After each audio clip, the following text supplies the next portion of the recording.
साथियों, जय श्री राम, जय बालाजी महाराज की।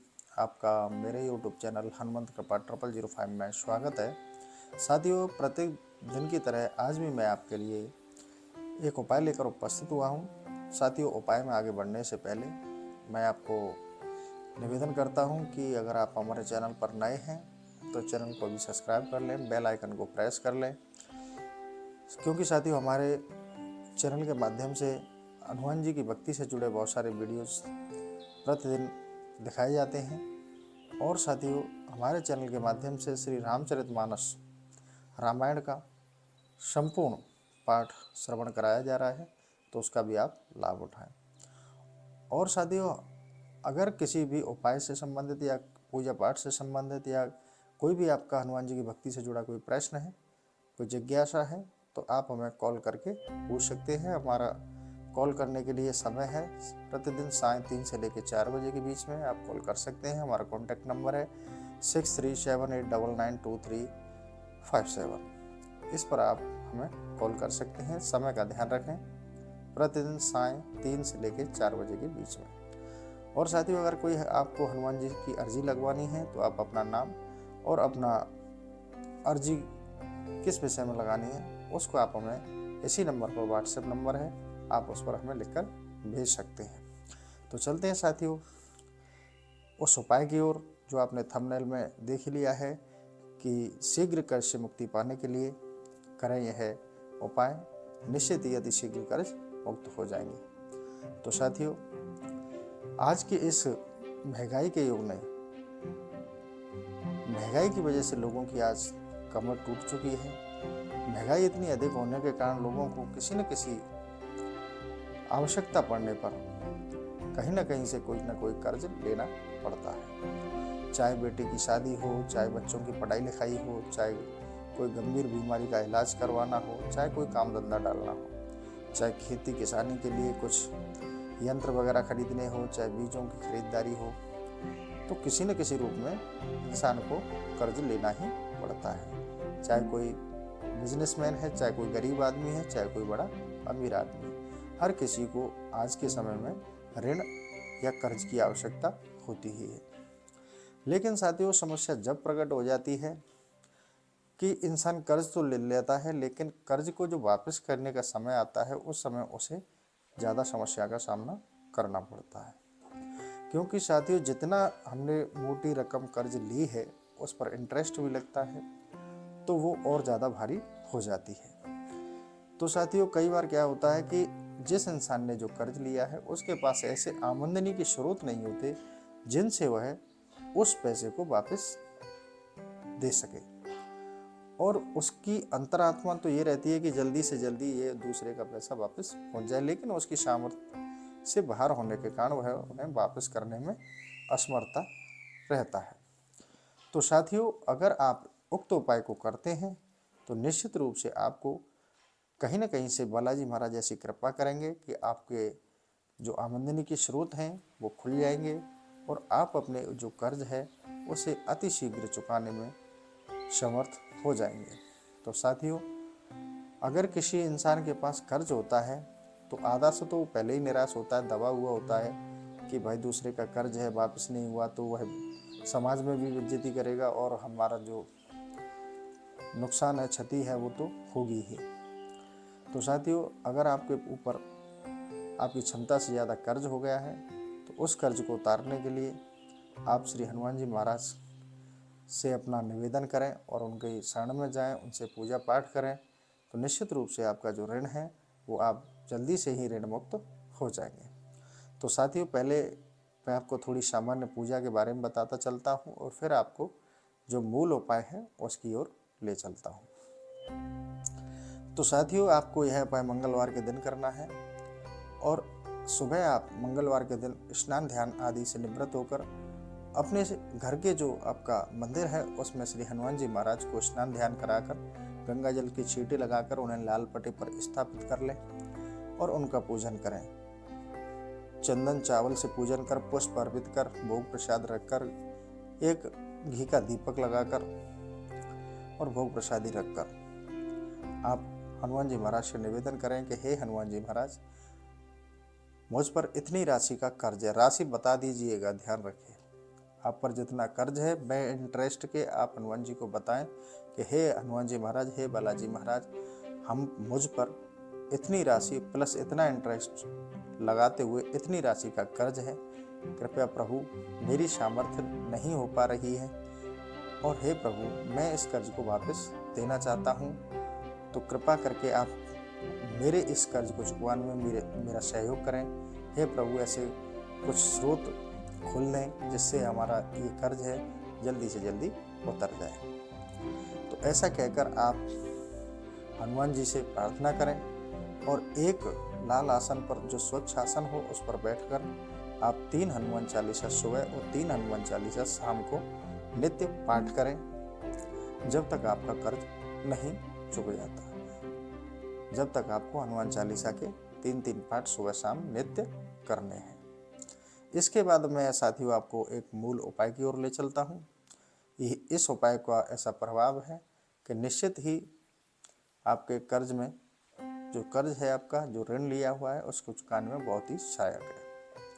साथियों, आपको क्या करना है, मंगलवार के दिन ही आपको एक शू का, जो गिद्दी का खोपरा आता है, जिसे गोला भी बोलते हैं, जिसे ड्राई कोकोनट, आप लोग सब जानते हैं। जैसे भाई दूज पर जो टीका वगैरह किया जाता है उसमें भी वो गिद्दी का गोला रखा जाता है, और अब खीर वगैरह में हम उनको कसकर जो डालते हैं, वो वाला गोला जो ड्राई होता है, वो खाया भी जाता है, खाने योग्य भी होता है, और पूजा पाठ में भी उसका उपयोग किया जाता है।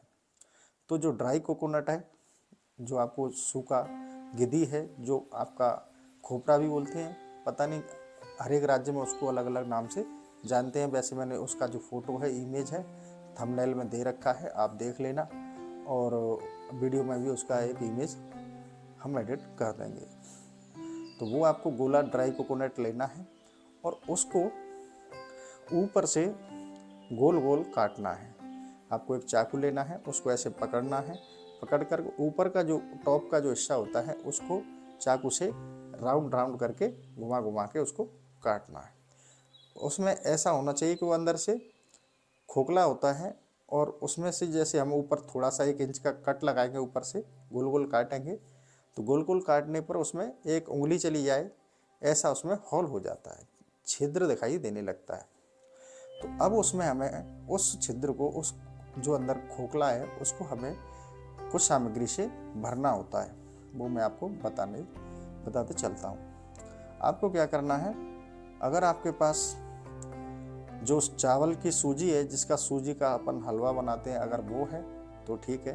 अगर वो भी नहीं है तो आप घर में गेहूं का आटा है, वो आटे को आप ढंग से भूज लीजिए, कढ़ाई में उसको भूज लेना, उसमें थोड़ा सा घी डालना और उसको भून लेना, जिसे पंजीरी बोलते हैं। जैसे ठाकुर जी का भोग प्रसाद, जैसे कथा भागवत कथा का जो कथा पाठ कराते हैं घरों में, तो वो चरणामृत बनाते हैं, तो उस आटे की भुनी हुई उसका ही बनाते हैं। तो ध्यान हो तो आप उसको देख लेना। तो आपको आटे को रोस्टेड करना है, आटे को भूनना है। आटे को भूनकर, थोड़ा सा आटा भून लें, आटे को भूनकर अब उसमें थोड़ी आपको सामग्री डालनी है, वो मैं आपको बता देता हूँ। तो साथियों, उस जो आपने आटा रोस्टेड किया है और आपके पास ड्राई कोकोनट गोला है, खोपरा है आपके पास, जो ऊपर से आपने उसको गोल गोल काट लिया है, उसमें छिद्र दिखाई दे रहा है। तो अब आपको जो आपने आटा रोस्टेड किया है, उस आटे में आपको 2 चम्मच घी डालना है, छोटा चम्मच 2 चम्मच घी डालें। घी डालकर, घी गर्म करके डालें, पिघला हुआ घी होना चाहिए, जिस उस आटे में ढंग से मिल जाए। अब आपको उसमें पंचमेवा मिश्रण करने हैं। पंचमेवा में आप इलायची ले सकते हैं, इलायची को थोड़ा पीस लें क्योंकि खुशबू के लिए अच्छी रहती है। उसमें इलायची पीस कर डाल दें, किशमिश थोड़ी काट पीट कर डाल दें, छोटे कर दें, और बादाम को थोड़ा कूट कर डाल दें, और छुआरे को भी आप छोटे पीस करके उसमें डाल दें, और 1-2 काजू भी डाल दें, जिससे वह पंचमेवा हो जाए। तो अब उस भुने हुए आटे में आपने पंचमेवा मिश्रण कर लिया, यानी कि आपने इलायची डाल दी, किशमिश डाल दी, बादाम डाल दी, छुआरा डाल दी और काजू भी डाल दी। अब इनको सारे को आपने एक ढंग से मिश्रण कर लेना है, मिला लेना है। एक प्लेट में आप आटे को, पंचमेवा को मिश्रण कर लेना है अच्छे से। मिश्रण करने के बाद में जो आपका ड्राई कोकोनट है, उस कोकोनट को जो आपने काटा है, उसको छिद्र है, उस छिद्र में आप उसे आराम से किसी पेंसिल के सहारे से या किसी पेन के नोक से या किसी की सहायता से आप उसको, पेंसिल की सहायता अच्छी रहती है, पेंसिल की सहायता से उसमें थोड़ा थोड़ा डाल के उसको दबा दबा के अंदर तक ढंग से उसको, जो आपने सामग्री बनाई है पंचमेवा और अपना भुना हुआ आटा, घी, उसको आप उसमें ढंग से भर दें। और जो आपका जो मुख है जहाँ से आप डाल रहे हैं वहाँ तक बिल्कुल ठोक ठोक के उसको दबा दबा के भर दें। और भरने के बाद में आपको, आपकी सामग्री तैयार है। अब आपको ऐसा स्थान चुनना है, इस उपाय को आपको पीपल के पेड़ के नीचे या आपको किसी बरगद के पेड़ के नीचे, आपको जो बरगद या पीपल के पेड़ की जो जड़ें होती हैं, वहाँ जड़ों में एक थोड़ा सा मिट्टी खोद कर उसको दबा देना है। और दबाना इस तरह से है कि उसका मुख, जो आपने जहाँ से सामग्री भरी है, वो मुख ऊपर की ओर हो। कहीं आप उसके मुख को नीचे की ओर कर दें या साइड में कर दें तो किसी को कोई फ़ायदा नहीं होगा उस चीज़ का। उसका मुख है जहाँ से आपने सामग्री डाली है, वो मुख ऊपर की ओर होना चाहिए और वो ऊपर से थोड़ा खुला होना चाहिए, दिख रहा हो ऊपर से। उस पर इतनी मिट्टी नहीं डाल दें, उसे ऊपर से ढक नहीं दें। मतलब आपको 3-4 इंच का आपने गड्ढा किया थोड़ा सा, और उसमें उस गोले को रख दिया, और रखने के बाद साइड से मिट्टी कर दी, और जो बीच में जो उसका मुख है खुला हुआ, उसको खुला छोड़ देना है। इसलिए कि जैसे जो पीपल या बड़ का पेड़ होता है, उस पर चींटियाँ बहुत अधिक मात्रा में होते हैं, तो वो पेड़ से नीचे उतरकर उसकी खुशबू से उस गोले के अंदर, उस कोकोनट के अंदर जो सामग्री भरी है, उसको चुगने के लिए आए और चुग कर उसकी सामग्री को सारी को वो ख़त्म कर दें। तो हमने ये जो उपाय है, जो कोकोनट वाला, जो खोपरा वाला, जो ड्राई कोकोनट वाला, उसको आपको इस तरह से करना है कि हमें वह चींटियों के लिए चुगाना है कि चींटियाँ आराम से उसको चुग सकें। और इस चीज़ का भी आपको ध्यान रखना है कि कहीं कोई कुत्ता बिल्ली कहीं उसको उखाड़ नहीं ले, ऐसा भी थोड़ा सुरक्षित तरीके से उसको रख के आना है। तो आपको यह उपाय महीने में कम से कम 4 बार कर लें आप। जितना आप इस उपाय को करेंगे उतनी ही जल्दी आपका कर्ज और ऋण से आप मुक्त हो जाएंगे। यह बहुत ही कारगर और आजमाया हुआ उपाय है। जिन लोगों पर करोड़ों रुपए कर्ज था और उन लोगों ने इस उपाय को किया, हमारा अनुभव है, हमने बहुत सारे लोगों को बताया भी है, तो उनका जो कर्ज है वो आज कर्ज से मुक्त है। क्योंकि इसको साथियों सहस्त्रा भोजन बोलते हैं। इस जो उपाय को अगर आप चींटियों को इस तरह से पंचमेवा का भोग पहुंचाते हैं और उनको कराते हैं, तो निश्चित रूप से आपका जो ऋण है, आप उससे ऋण मुक्त हो जाते हैं। तो आप इस उपाय को मंगलवार को अवश्य करें, और महीने में यानी कि सप्ताह में एक बार, यानी कि महीने में 4 मंगलवार हुए तो आप 4 मंगलवार इस उपाय को करें। तो साथियों, जब तक आपका कर्ज नहीं चुक जाता है, आप इस उपाय को करते रहें। इसमें कोई ज़्यादा खर्चा भी नहीं आता है। आपका 70-80 रुपये में आपकी सामग्री तैयार हो जाती है। तो साथियों, आप महीने में 4 मंगलवार आप इस उपाय को करें। इस उपाय को करने से आपके जो आमदनी के स्रोत हैं वो खुल जाते हैं। कर्ज धीरे धीरे आपका चुकना प्रारंभ हो जाता है। यानी कि आप कुछ ही समय में देखेंगे कि आपका कर्ज चुककर आप ऋण मुक्त हो चुके हैं। तो साथियों, इस उपाय को आप अवश्य करें, जिससे आप ऋण मुक्त जल्द ही हो जाएंगे। तो जो मैं आपको बताया वो शायद उपाय समझ में आ गया होगा। अगर कोई इस उपाय से संबंधित है तो संशय है तो आप मुझे कमेंट करके माध्यम से पूछ सकते हैं या फ़ोन करके मुझे पूछ सकते हैं। तो साथियों, जो सामग्री है उसको अच्छे से भरकर, और आप पीपल या बड़ के पेड़ के नीचे जहाँ चींटियाँ अधिक रहते हैं, चींटियाँ बहुत ज़्यादा मात्रा में पाई जाती हैं इन पेड़ों के ऊपर, तो आप उस स्थान पर जाकर इस उपाय को अवश्य रूप से करें। और हर महीने आप इस उपाय को करते रहें, क्योंकि हर सप्ते आप इस उपाय को करेंगे, ज्यों-ज्यों जो चींटियाँ होती हैं उस गोले के अंदर, उस खोपरा के अंदर जो भी सामग्री भरी गई है, उस सामग्री जैसे जैसे वो समाप्त कर पाएंगी, ऐसे ऐसे ही धीरे धीरे आपका कर्ज भी समाप्त होते जाएगा। क्योंकि यह बहुत ही अद्भुत और सर्वशक्तिशाली उपाय है ऋण मुक्ति और कर्ज मुक्ति के लिए। और साथियों, एक छोटा सा टिप्स और है, इसी के साथ मैं जोड़ देता हूँ, क्योंकि अलग से वीडियो क्या बनाया जाए इसके लिए, पर यह भी आपके ऋण मुक्ति में बहुत ही कारगर उपाय है। आप इसको भी करते हैं तो निश्चित रूप से आपको लाभ होता है। साथियों, जो शाम के टाइम घर में जो रसोई में जो पहली रोटी बनती है, उस रोटी को आप अच्छे से दोनों तरफ से सेक लें। सेकने के बाद में उस रोटी पर इस छोटी उंगली से बड़ी वाली उंगली, ये लाल निशान लग रहा है तिलक वाला, इस वाली उंगली से आप शहद लें, उस रोटी को अपने हाथ पर रख लें और शहद में इस उंगली को डुबा लें। इस उंगली से शहद लेकर उस रोटी पर, जो किचन में जो रसोई में पहली रोटी बनी है आपके घर की, उस रोटी पर शहद में उंगली को शहद में डुबाकर और उस पर आ लिखना है। जो हिंदी व्याकरण में पहला अक्षर होता है ना, आ, वो आपको आ लिखना है, आ बनाना है उस रोटी पर शहद से। उस शहद से उस रोटी पर आ बनाना है। आ पूरा बनाने के बाद में उस पर ऊपर बिंदी रख देनी है। बस मात्र इतना सा करना है। और आपको, अब मेरे पास पेन नहीं है, पेन दूर रखा है, तो मैंने आपको बता दिया कि इस तरीके से आपको करना है। और मैं आपको ढंग से और अच्छे से बता देता हूँ कि आपको उस रोटी पर शहद से कैसे लिखना है। अगर आपको दिख जाए तो आप एक बार देख लेना। मैं इसको दिखा रहा हूँ आपको, क्यों पेन मेरे पास इस समय शूट कर रहे हैं जब है नहीं यहाँ पर मैं आपको एक कागज़ पे इस तरह से आपको शायद दिखेगा नहीं इस पर, क्योंकि ये हाइलाइटर है, इस पर दिखेगा नहीं। अगर दिख जाता है तो बहुत अच्छी बात है। और नहीं, मैं उसमें लिख दूंगा कि इसको रोटी पर आपको क्या लिखना है। मैंने आपको बता ही दिया कि जैसे व्याकरण में पहला अक्षर, हिंदी व्याकरण का पहला अक्षर छोटे या बड़े आ होते हैं, उसका पहला अक्षर जो आ होता है, आ बनाना है, छोटा आ बनाकर उस पर ऊपर एक बिंदी रखनी है। बस शहद से आपको उस रोटी पर आ बनाना है, आ के ऊपर एक बिंदी रखनी है, जिसे जैसे छोटी अंग बोलते हैं। व्याकरण का जो शब्द है छोटी अंग, इस तरह से उस रोटी पर शहद से आपको बना देना है। अब साथियों, उस रोटी को आपको फोल्ड कर देना है। फोल्ड भी कर दें और एक वाइट पेपर या कोई अपना अखबार वगैरह का पेपर ले लें और उस पेपर में उसको फोल्ड करके पैक करके आप अपने घर के दक्षिण पूर्व हिस्से में जो आपका कॉर्नर है मकान का, वहाँ ऊंचे स्थान पर रख दें।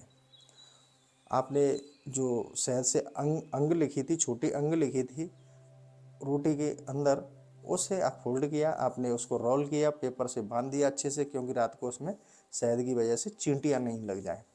और अपने मकान के जो आपका दक्षिण पश्चिम का जो कोण है आपके मकान का, दक्षिण पश्चिम का जो कॉर्नर है आपके मकान का, उस कॉर्नर में, या आपके किचन का ही कोई दक्षिण पश्चिम का कॉर्नर है, या आपके किसी कमरे का दक्षिण पश्चिम का कॉर्नर है, उस कॉर्नर में ऊंचे स्थान पर कहीं उसे रख दें। रात भर रखा रहने दें। जब सुबह आप उसे किसी भी गाय को खिला दें। इस तरह आप उस शहद से लिखी हुई रोटी को, जो शाम की रोटी थी, आपने सुबह खिलाई। इस तरह से अगर आप इस उपाय को करते हैं तो निश्चित रूप से आपका जल्द ही ऋण मुक्त हो जाएंगे और आपका ऋण चुक जाएगा। ये दोनों उपाय बहुत ही कारगर और अद्भुत उपाय हैं साथियों। इन पर कोई भी संशय शंका ना करें और इन उपाय को बड़े अच्छे भाव से करें निश्चित रूप से। पर साथियों, अगर आपको ये उपाय जब तक करने हैं जब तक आपका ऋण जल्दी से चुक नहीं जाता। तो साथियों, मैं अपने अनुभव से बताऊं कि कम से कम अगर आपका छोटी मोटी रकम है तो जल्दी ही चुक जाएगी, अगर बड़ी रकम है तो उसमें आप भी जानते हैं कि टाइम लगता है, लेकिन आप ऋण से मुक्त जरूर हो जाओगे। आपको ज़्यादा परेशानी का सामना नहीं करना पड़ेगा। निश्चित ही मैं आपसे फिर कह रहा हूँ कि आप जल्दी से जल्दी जितना हो सकेगा हनुमान जी महाराज आपको ऋण मुक्त करा ही देंगे। तो साथियों, आप दोनों उपायों को करें। आप ड्राई कोकोनट वाले भी उपाय को करें और इस जो रोटी है रसोई की शाम वाली, और इस पर छोटा आ बनाकर उस पर एक बिंदी रखकर फोल्ड करके आप अपने मकान के दक्षिण पश्चिम के कॉर्नर में रख दें और सुबह उसे उठाकर गाय को खिला दें। तो निश्चित रूप से आपका जल्दी ही कर्ज से आप मुक्त हो जाएंगे। तो साथियों, अगर कोई भी आपको इस उपाय में कुछ चीज़ समझ में नहीं आई हो तो आप मुझे कमेंट के माध्यम से पूछ सकते हैं। वैसे मैंने जितनी भी मेरी कोशिश रही समझाने की वो सारी चीज़ समझाई है। तो आपको क्या करना है वो एक बार रिपीट कर देता हूँ सेशन समाप्त करने से पहले, कि आपको प्रतिदिन मंगलवार से शुरू करना है। 3 हनुमान चालीसा सुबह और 3 हनुमान चालीसा शाम को पाठ करना है। मंगलवार के दिन, महीने में 4 मंगलवार होते हैं, तो 4 मंगलवार के दिन आपको पीपल के पेड़ के नीचे ड्राई कोकोनट में जो सामग्री पंचमेवा और आटा भूनकर बताया था वो भरकर आप पीपल या बड़ के पेड़ के नीचे उसे दबा दें। और साथियों, तीसरा था कि आपकी जो शाम की रसोई में जो रोटी बनती है उस पहली रोटी को पर बनाकर उस पर शहद में ये वाली उंगली डालकर और उस पर आ बनाएं, व्याकरण हिंदी व्याकरण का आ, और उस पर ऊपर अंक की बिंदी लगा दें और उस रोटी को फोल्ड कर अपने मकान के दक्षिण पश्चिम के कॉर्नर में ऊंचे स्थान पर रख दें और उसमें थोड़ा अखबार लपेट लें जिससे वो चींटी बीटी का लगने का डर नहीं हो, और सुबह आप गाय को उसको खिला दें। इस तरीके से आप ये तीनों उपायों को अच्छी तरह से करते हैं तो जल्द ही आपकी कितनी भी मोटी रकम हो, कितना भी आपके ऊपर कर्ज हो, निश्चित रूप से आपका कर्ज चुक जाएगा। हनुमान जी महाराज इस कलयुग के जागृत देवता हैं। वो आपके लिए कहीं ना कहीं से कोई भी आमदनी का स्रोत करके या आपका कोई मित्र ऐसा खड़ा करके जो आपके कर्ज को चुकवाने में सहायक हो, या आपका कोई ऐसा काम धंधा निकाल दें, या आपका कहीं से कोई ऐसी व्यवस्था कर दें, तो निश्चित आपका जल्दी से ही ऋण मुक्त हो जाएंगे। तो साथियों, अगर हमारा उपाय आपको पसंद आया हो तो आप कमेंट में ज़रूर अपना विचार विमर्श रखें और कमेंट करें। और साथियों, अगर कोई आपको इस उपाय से संबंधित कोई संशय है, कोई पूछना है, आपको कोई चीज़ समझ में नहीं आई, कोई छूट गई है, तो निश्चित रूप से आप मुझे कमेंट के माध्यम से पूछ सकते हैं। नहीं तो हमारा जो नंबर है उस नंबर पर आप कॉल कर सकते हैं, कमेंट के माध्यम से पूछ सकते हैं।